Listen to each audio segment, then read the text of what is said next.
कपिल पाटणा छकरे चली चोरा मद बेपार को संपूर्ण बंद दाबी रे आज सरपंच को दाबीपत्र प्रदान।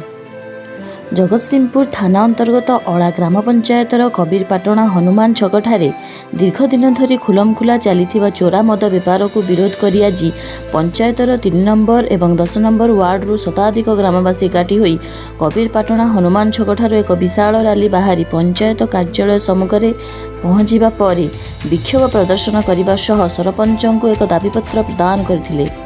ग्रामवासी कहवा अनुजाई एही कबीर पाटणा हनुमान छकरे काहाकू किछि खातिर न करी खुलमखुला गराख मानकर मनपसंदर ब्रांड सीधा बढ़ई दियंती गराखंक हाथकू।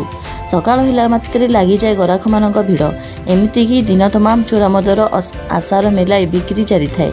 राति 2टा कि 3टा पर्यंत। आहुरी मध्य चोरा मद बेपार करुवा बेपारी माने सेमानक गराखंक पई गोटे गोटे खट चेयर पकाई खोला बार कर देइछंती। जेतेबेले सरकार कहउछंती गोटे शिक्षा अनुष्ठान 2 किलोमीटर कम दूरता मध्य एही मादक द्रव्य बिक्री करि परिबे नाही, किंतु एठी गोटे पटरे अंगनवाड़ी और अन्य पटे प्राथमिक विद्यालय आ पाखरे अछंती ग्राम देवती आ हनुमान मंदिर जहा कि मात्र 20 मीटर दूर रे। आहुरी मध्य ग्रामवासी माने कहिसंती संध्या हेले कबीर पाटणा ग्राम देवतींक पाखरे मदुआ मानक भୟରେ झियो बोहू माने संजवती देवाकू जीवा पई मध्य डरुछंती। निजर जीवन प्रति विपद अछि भाबी आ बाहर को बाहरु नाहांती एही ग्रामर महिला माने। एही पंचायतर सरपंच मध्य दाबीपत्र पाइबा पर 10 दिन भितर चोरा मद बिक्री बंद करिवार प्रतिश्रुति देइछंती। देखिबाकू बाकी रहिला दाबीपत्र पाइबा पर पंचायतर सरपंच केते जल्दी एही चोरा मद काउंटर को बंद करिबा सह कबीर पाटणा ग्रामवासी मुहरे हस फुटाउछंती। जगतसिंहपुर से रियाजुद्दीन का रिपोर्ट आवाज हिंद। वार्ड मेंबर तथा मो अड़ा ग्राम पंचायत नायब सरपंच आम अनेक थर अभियोग करूँ कि मद दुकान कबीर पाटणा छक बंद हो से पिला माने पाठ पढ़िया जाऊँ आंगनबाड़ी अच्छी मस्जिद अच्छी मंदिर अच्छी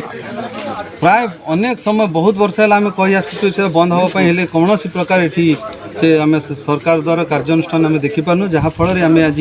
मीडियार सहारा नौपर आम आमर सरपंच बंधन कुमार बेहरा को आम लिखित भाव आम दरखास्त यथा शीघ्र से बंद हाँपाई से आम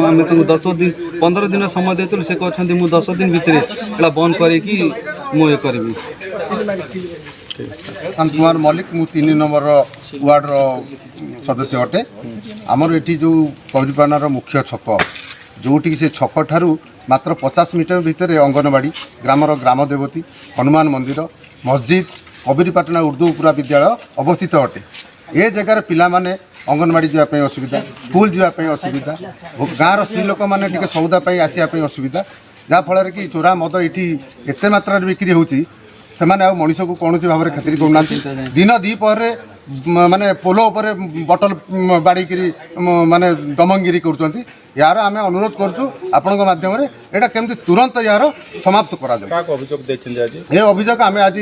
सरपंच महोदय को देचु आम अड़ा पंचायत जी सरपंच अच्छा बंधन कुमार बेहरा आम दाबीपत्र देचु से आज जहाँ कहले 10 दिन भितर यार पदक्षेप ने आम से अनुरोध करूँ सी आज कहते 10 दिन भितर यार पदक्षेप जदि 10 दिन भीतर न पदक्षेप 10 दिन भितर नि आर उपरस्थ अफिसर जो मैंने अच्छा आम निश्चित द्वारस्थ हबू आमको न्याय दरकार आए जगार आमर से मद दुकान गुड़ाक बंद हो दरकार। 15 दिन समय देते भाव में चोरा मद कारबार ये बंद हम स्कूल पिला कॉलेज पिला आरंभ कर साधारण लोक मद पीकि असुविधा सम्मुखीन होती झील बो मैंने घर बाहरी पार अभियोग कर कौन कहे ना कहते नमस्कार सर्वप्रथम नमस्कार जनाऊँ समस्त मु बंधन कुमार बेहरा अड़ा सरपंच जो दाबीपत्र आमर 10 नंबर आ 3 नंबर वार्डर लोक मैंने मते पूर्व अवगत करते मौखिक भाव में विषय आलोचना करी